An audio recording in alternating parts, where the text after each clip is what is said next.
Good morning. We're going to think about another one another. It's definitely not everybody's favorite one another. We can definitely say that.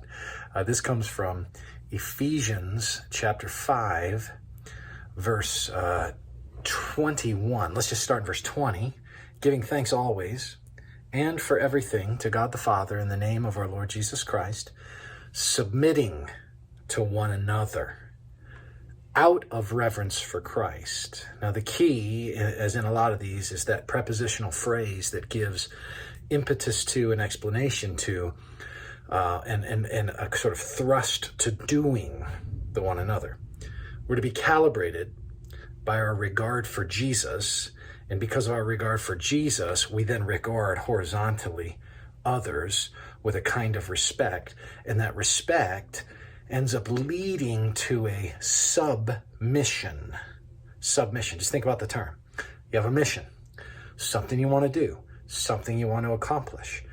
But you don't come at it sort of with a come hell or high water attitude. You don't come at it with a kind of my way or the highway approach. Instead, you come and you say, okay, I'm willing to submit, meaning that I'm not going to compromise my values. I'm not going to compromise my convictions, but I'm also willing to place myself under someone else for a greater mission.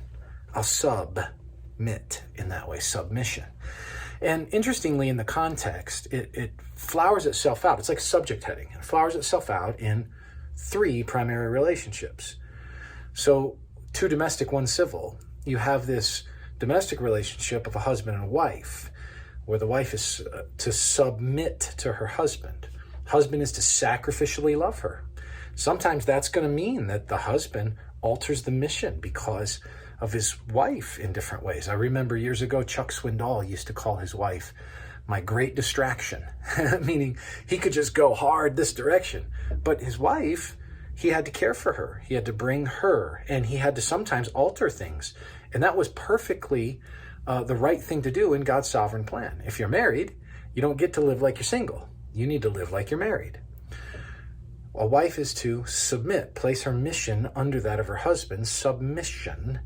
A child acts in that way with regard and obedience to their parents. So chapter 5, verses 22 through 33, marriage. Chapter 6, verse 1 through 4, parent-child.